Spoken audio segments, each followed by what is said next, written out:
We have a big one this afternoon in Minnesota. The Indiana Fever are traveling to see the Minnesota Lynx.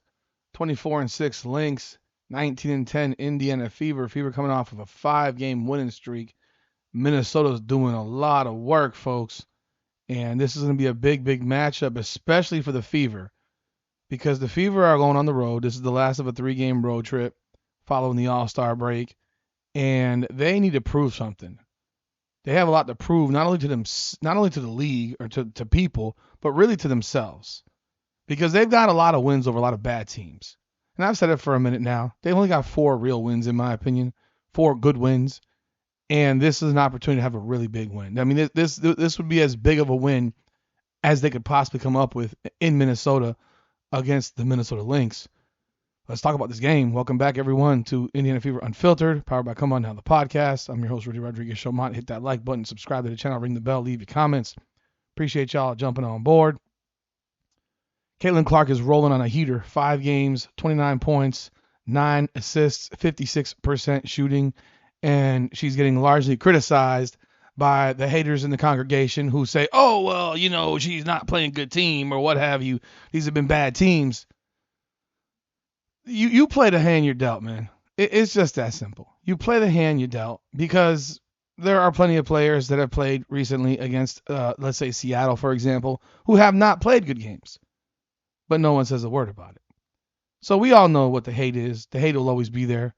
But Caitlin's been playing absolutely spectacularly over the last 5 games, shooting the ball exceptionally well, getting to the free throw line, and the Fever are winning. Fever are scoring a lot of points. They've scored 5 straight games over 100 points, 6 of their last 7. They have scored 14 times. It was 14 times over 100 points this year, which is a WNBA record.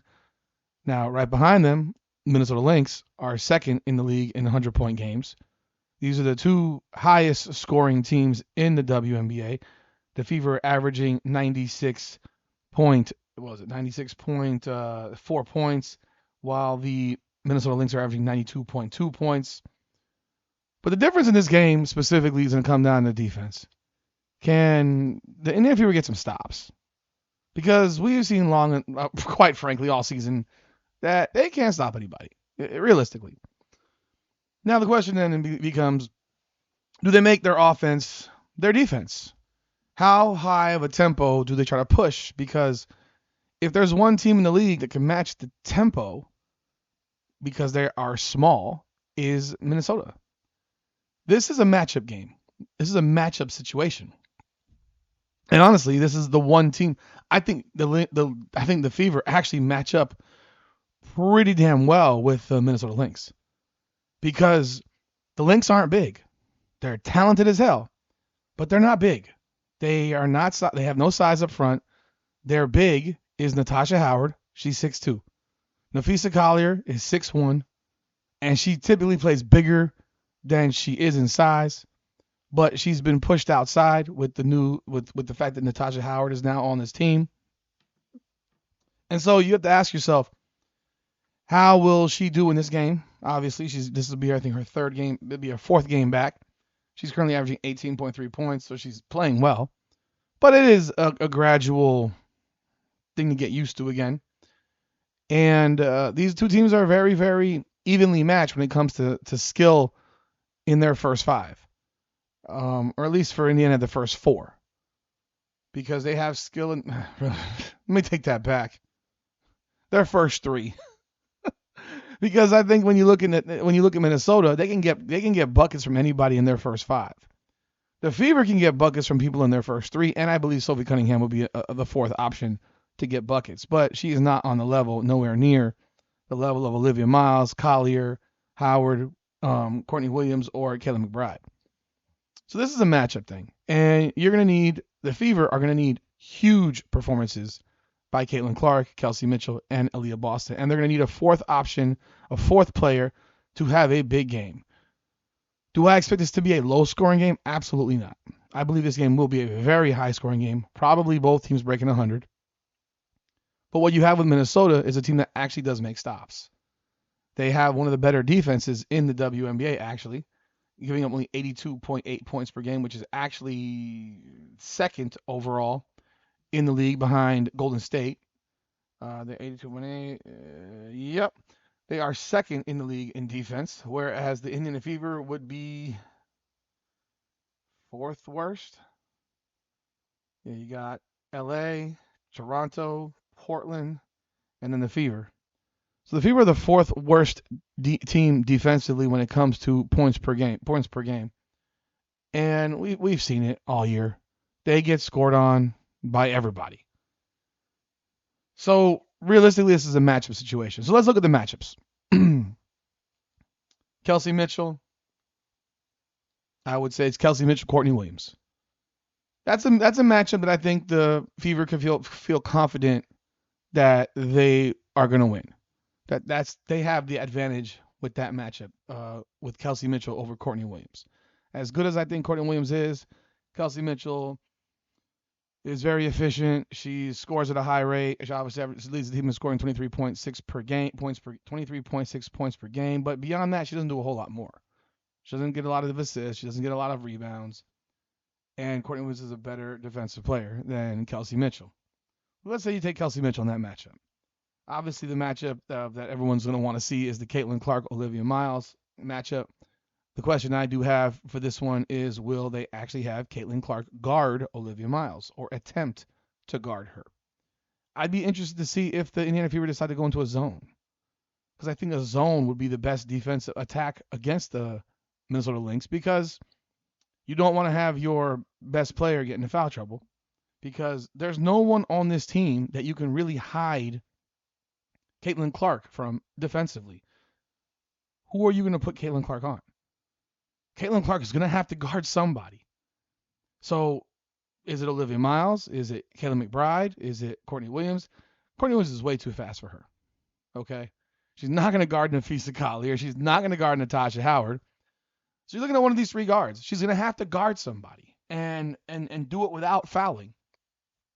And people will say, "Oh, wow, you're being mean." I'm being real.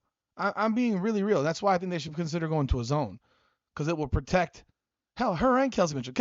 The difference between Kelsey Mitchell and Caitlin Clark defensively is that Kelsey Mitchell just lets people run right by her.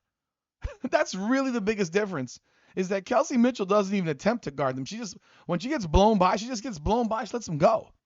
When Caitlin Clark gets blown by, she tries to get back in there and then commits a foul. So that is the biggest thing. Is if you go zone, you prevent that from happening. But I do think that Caitlin Clark is going to have to guard Olivia Miles. I don't know that you want to have her on Kelly McBride, because Kelly McBride, well, she's gonna be running all over that goddamn court, and the last thing you want to have Caitlin Clark doing is chasing. You don't want Caitlin Clark chasing, because that's gonna gas her out. Kelly McBride goes and goes and goes and goes because she's a shooter. She's coming off screens. You don't want to have Caitlin Clark going through a whole bunch of screens. That's not ideal. Could I see her guarding Courtney Williams potentially? Potentially. But I think the best matchup for Caitlin Clark, believe it or not, is Olivia Miles. Because Olivia Miles isn't blistering fast. She just looks so damn smooth.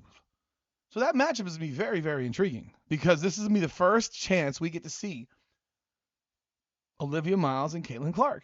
And all the crap talk that's been done by people in the media congregation and all the people that are out there hating and whatever, you're going to get a chance to see these two go at each other. Now, Caitlin Clark, yes, a lot of her great games have come against the lesser teams in the WNBA. That's not a debate. That's not even an argument right here.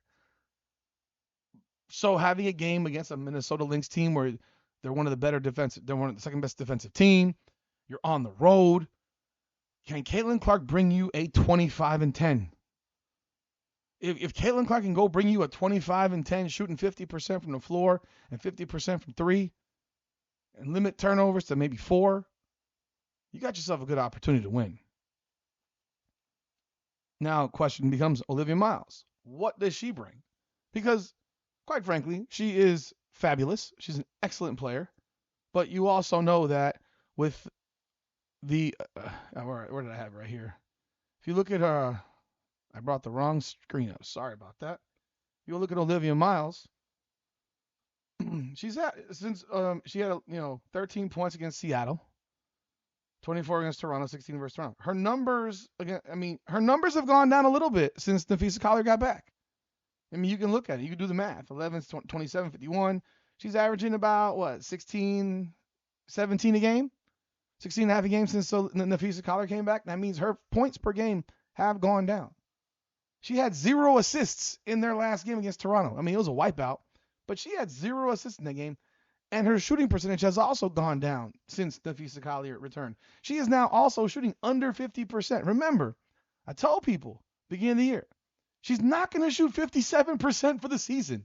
It's going to come down, and it has. And it has. And it will continue to come down because she never shot this well in college.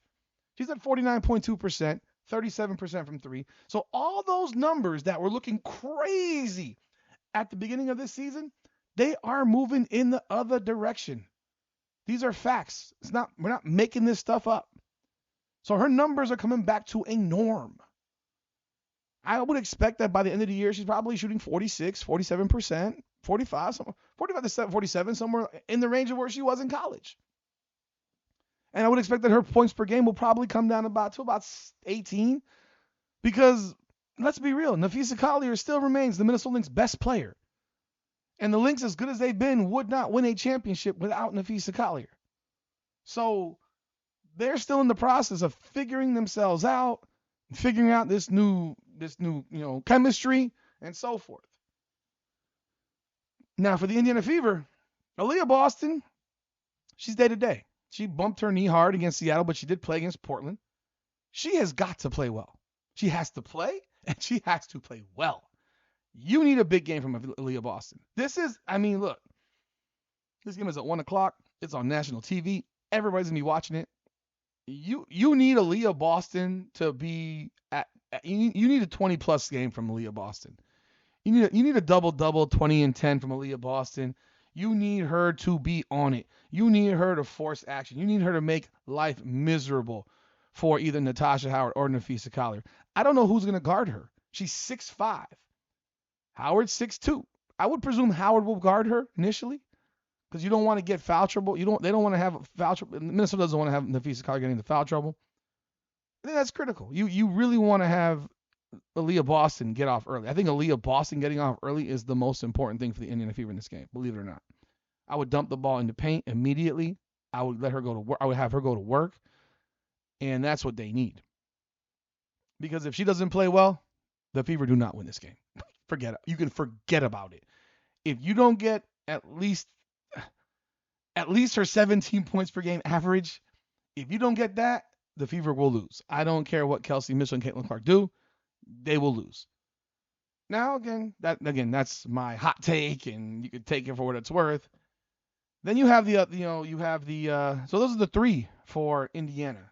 And of course, you're talking about McBride, who's been on an absolute tear. You have Natasha Howard, whose numbers have come down a bit since Nafisa Collier has returned. Shots available have come down. She is the one primarily running in pick and roll with Olivia Miles still, while Collier's been more on the outside in. Courtney Williams always has the ability to go on those heaters. I mean, her mid-range game is disgusting. Of course, the Fever will start Lexi Hull. I don't know why. That's just, to me, is just a waste of time and energy. I would start Sophie Cunningham. I don't know why they don't do it. And then you have Monique Billings, who, I mean, you need her to play decently enough. But after that, it's the bench games. These aren't serious bench games. There's not a lot of bench performers from either one of these teams. I mean, with the Lynx, they got Nia Coffey, who's now coming off the bench. But even as a starter, she's only averaging 7.5 points a game, so she's the equivalent of a Monique Billings. You don't get much out of Dorka Juhas. You don't get much out of Maya Caldwell or Anastasia Kosu. You don't get much out of any of these people off the bench. And it's a similar situation with the Fever, with the exception of Sophie Cunningham, who should be starting, but instead comes off the bench. And I would expect to see Sophie Cunningham come off the bench early because they're going to have to score. Like, we could cut the crap. They're going to have to score. The Fever will not win this game if it's played in the 80s. It's just that simple. If this game is played in the 80s, they're not going to win. They got to put up 100 points again. They got to make this a track meet. They have to push tempo all game long. And they have to try to wear the Lynx out. You're on the road. You're going to have the bumps, the ebbs and flows of the game, the bumps, the highs and lows. And we know the Fever will have some lows. We know. We've seen it before. But it's a winnable game for the Fever. It's a critical game for the Fever. This is a measuring stick for them. This is like as a man would say, this is a dick measuring contest, honestly, because you go to Minnesota and you get smacked, people will look at you as pretenders and fakes. You go into Minnesota and you win that game, you're talking about 6 straight wins. You're now 20-10, coming back home. This is clearly the biggest win of your season.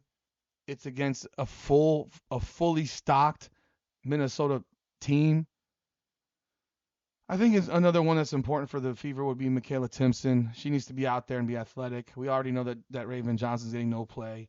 Ty Harris is not going to do a whole lot. I mean, maybe you get a little bit from her, but you don't expect a whole lot. You get nothing out of Dantes. You get nothing out of the people off the bench. Basically, the Fever are running a 7-man roster. They're 5 starters: Sophie Cunningham, maybe an 8-man roster: Sophie Cunningham, Timpson, and Ty Harris. So it should be a very interesting matchup. I think we all are looking forward to seeing the one matchup that matters more than anything out there is that Olivia Miles Caitlin Clark matchup. Who wins that matchup? Does it even matter who wins or loses the game as a player? I don't know that it matters. That matchup is going to open a lot of eyes and have. That's the matchup everyone's gonna be talking about. Let's just be real. That is the matchup everybody's going to be talking about. Olivia Miles and Caitlin Clark. Caitlin Clark and Olivia Miles. I'm curious to see if either of those two are pressing in any way. That's an interesting. That's the most interesting component. Will any of them feel like they have to press themselves to do more? We'll see. I would expect this to be a game that you'll see Caitlin Clark probably play 35 minutes in. Just being real. I think this is a game that she will play 35 in. She played 34 minutes against Portland, 33 versus Seattle. Before that, she did not play 30 minutes until back against Atlanta when she played 34 minutes. But other than that, she only played 30 minutes or more. I mean, that before that Atlanta game, she was playing 30 plus every game pretty much. But I would say she's going to play 35 plus. This will be a game that she plays 35 plus in. Olivia Miles, on the other hand, I mean, she's had some games where she's played 30 plus. I mean, she played 36 against Seattle in their first game where she had a big time game where she went for 32, 8, and 8. Notice no one criticized her for going for 32, 8, and 8. I thought she played fantastic in that game. I watched that game. She was absolutely awesome in that game. Awesome in that game. I think that was the best game she's played in her career. In the WNBA, just my opinion. And I would never cheapen it because I don't believe you cheapen games based on the opponent. But, that's how folks do it. They like to criticize things just to criticize them. But, hey, this will be a big game tomorrow for both teams, especially for the Fever. I think this game matters way more for the Fever than it does for Minnesota. They're obviously well in front in the standings. And if the season ended today, this would be a second-round matchup. This would be a semifinal matchup in the playoffs. So, y'all leave y'all thoughts in the comments. What do you expect in this game? What are you looking to see? What are you looking for? Is there a matchup that you want to see? Obviously, I think we all want to see Caitlin Olivia Miles, man. I think that's what it comes down to. We will be live after the game. We will be doing a post-game reaction. So definitely jump on board. But I do appreciate y'all. I'm excited about this game. This game is one that I'm excited about. I got to be real. And these two teams will play 3 times in their final 15 for the Fever and final 14 for the Lynx. So it's going to be fun, man. But y'all let me know y'all thoughts in the comments. Like the video, hype the video, subscribe to the channel, and ring the bell. This is Indiana Fever Unfiltered, powered by Come On Now, the podcast. Come on now.